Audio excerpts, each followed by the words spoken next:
კვარა ჯუნიორმა თურქეთს გაუტანა. ნაკრებში კიდევ ერთი ძალიან ნიჭიერი ფეხბურთელი გვეზრდება. ხუჩა კი ფლორენტინო პერესის გეგმების ცენტრშია. ეს ყველაფერი მის კარიერას დააზიანებს. რა ხდება ქართველის გარშემო რეალურად, ხოლო მიქაუტაძის და წიტაიშვილის ფასებში ცვლილებაა. მოიწონე ეს ვიდეო თუ გიყვარს ფეხბურთი, რადგან ამ მარტივი მოქმედებით შეცვლილი შეგაქვს მის განვითარებაში, ხოლო თუ რაიმე მიზეზის გამო ჯერჯერობით არ ხარ ჩვენი დიდი საფეხბურთო ოჯახის წევრი, აუცილებლად გამოიწერე არხი. 63.000-მდე 60 გამომწერი გვაკლია. ყველაზე თანამედროვე ხალხს არხი უკვე გამოწერილი აქვს. რაღაც ელოდები. ეს არის არხი ფუტუიჟენი. კომფორტულად მოკალათთით და დავიწყოთ. საქართველოს 17 წლამდე ნაკრები ამხანაგურ მატჩში თურქეთთან დამარცხდა. მე-20 წუთზე მუსაბ ჩაქიროღლუს გატანილ გოლს 27 წუთზე თორნიკე კვარაცხელია მოპასუხა.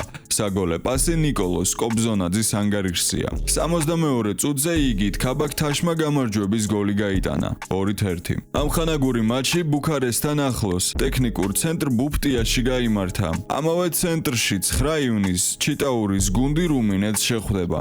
მატჩი 7 საათზე დაიწყება. ბევრის თქმით თორნიკე უფროს ძმაზე ნიჭიერია და შედარება და ვინ უკეთესი არ ვიცი, მაგრამ მართლაც ბედნიერი ვარ, როდესაც ვიაზრებ, რომ ძირითადი ნაკრებისთვის გვეზრდება კიდევ ერთი ტოპ მოთამაშე და რაც მეტი ასეთი ახალგაზრდა გაიზრდება მომდევნო 4 წელში, მით მეტი შანსია მსოფლიოზე გასვლის და იქნებ მოგებისაც. აბსოლუტურად ყველაფერია შესაძლებელი, მათ შორის ისიც, რომ საქართველო მოიგოს, მაგრამ ხო, მაგის შანსი პატარაა, რადგან ყველა ძირითადის მოთამაშე, წვრთნელი, მთლიანი სტაფი და ფანებიც კი შეშლილები უნდა ვიყოთ და იმ დონემდე ვიწამოთ და მოვინდომოთ, რომ ეს მართლაც მოხდეს. კომენტარებში დაწერეთ, როგორ ფიქრობთ, რამდენად რეალურია, რომ საქართველომ ოდესღაც მუნდიალი მოიგოს.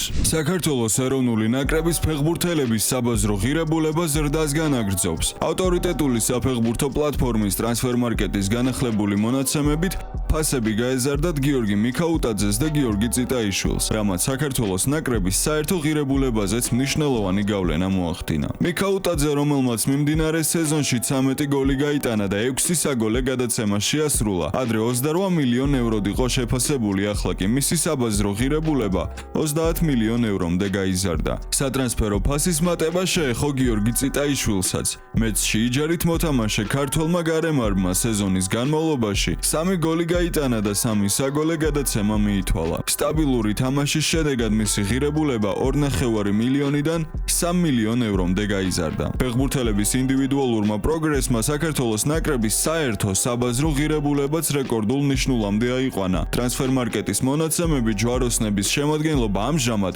258 მილიონ ევროდ არის შეფასებული, რაც ქვეყნის საფეხბურთო ისტორიაში ყველაზე მაღალი მაჩვენებელია. ამ შედეგით საქართველოს ნაკრები მსოფლიოს ყველაზე ძვირად ღირებულ ეროვნულ გუნდებს შორის 27 პოზიციას იკავებს, რაც ცუდი საერთოდ არაა.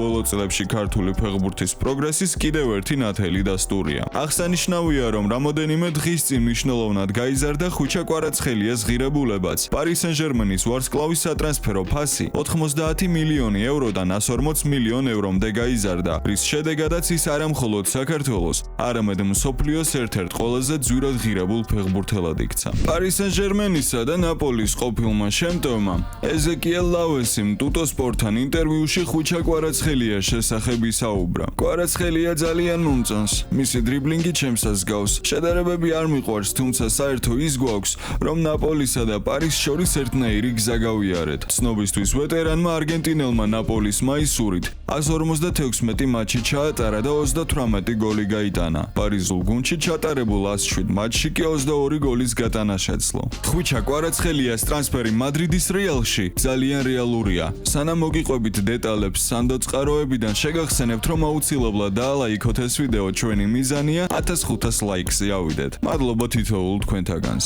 მადრიდის რეალის საპრეზიდენტო არჩევნები ფლორენტინო პერესმა მოიგო. პერესმა ხმების 65% მიიღო, მის კონკურენტს ენრიკე რიკელმეს კი ამ მრჩეველთა 35%-მა დაუჭირა მხარი. ფლორენტინო სამეფო კლუბის პრეზიდენტი 2030 წლამდე დარჩება. გამარჯვების შემდეგ პერესმა განცხადება გაავრცელა. რეალისტვის ეს დიადი დღე იყო, ყველა საარჩევნო უბანი მოვიგეთ, რაც ნიშნავს, რომ ყველა ასაკობრივ ჯგუფში მეტი ხმა მივიღეთ. რეალის ისტორიაში მეორე საუკეთესო შედეგი დავაფიქსირეთ. მინდა გავაგრძელო შენება კლუბისა, რომელიც ყველაზე პრესტიჟულ რეიტინგებში ლიდერია. ბოლომდე ვიბრძოლებთ, რათა ჩემპიონთა ლიგის ტიტული მე-16-ით დავისაკუთროთ.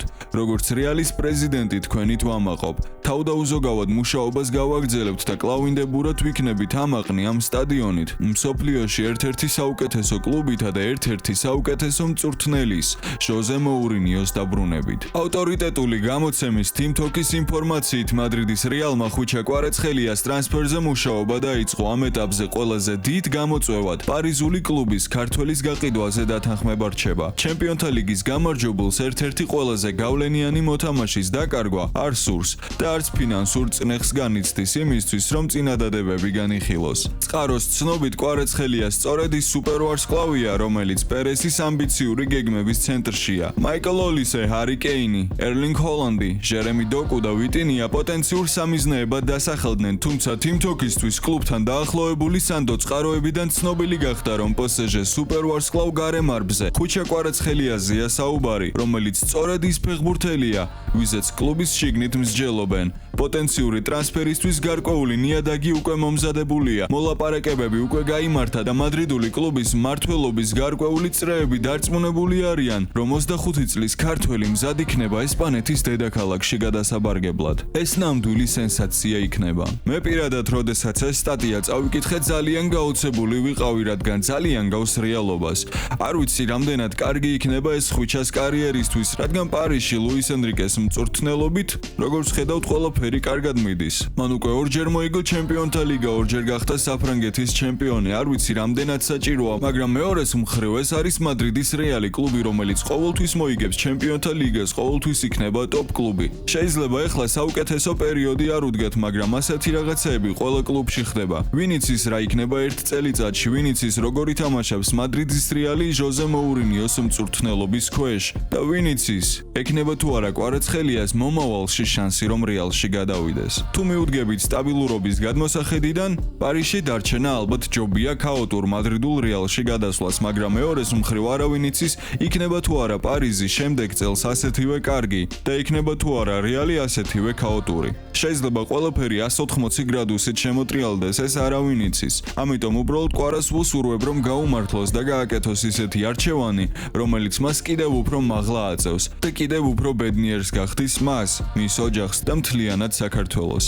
Team Talk-ის ცნობით, თუ კვარაცხელიას რეალში ტრანსფერი შედგება, ვინისიუსის გაყიდვის ალბათობა მკვეთრად გაიზრდება. კვარაცხელიას პოტენციურმა ტრანსფერმა შესაძლოა მნიშვნელოვანი შედეგები მოუტანოს ვინისიუს ჟუნიორს. ბრაზილიელს კონტრაქტის ამოწურვამდე მხოლოდ 12 თვე აშორებს და მისი გრძელვადიანი მომავლის გარშემო კვლავ გაურკვევლობაა. მიუხედავად იმისა, რომ ხელშეკრულების განახლებაზე მუშაობა გრძელდება, კიდევ ერთი ელიტური მარცხენა შემტევის მოსვლა გარდაულად გაზრდის ზეწოლას ვინისიუსის პოზიციაზე გუნდში. წყაროები მიუთითებენ, რომ კვარაცხელიას ტრანსფერზე აქტიური მუშაობა მხოლოდ გააძლიერებს იმ ვარაუდს, რომ რეალმა შესაძლოა ვინისიუსის გაყიდვით სარგებელი ნახოს, ნაცვლად იმისა, რომ მისი უფასოდ გაშვება გარისკოს. დღევანდელი ვიდეო დასასრულს მიუახლოვ და მე იმედი მაქვს, რომ თქვენთვის რაღაც საინტერესო მოისმინეთ, რაღაც პატარა სარგებლის ნახვა მოახერხეთ ამ ვიდეოდან, ან სასიამოვნოდ მაინც გაატარეთ ეს დრო ჩემთან ერთად. მადლობა თქვენ აქტიურობისთვის და იმისთვის, რომ ჩემ ვიდეოებს უყურებთ.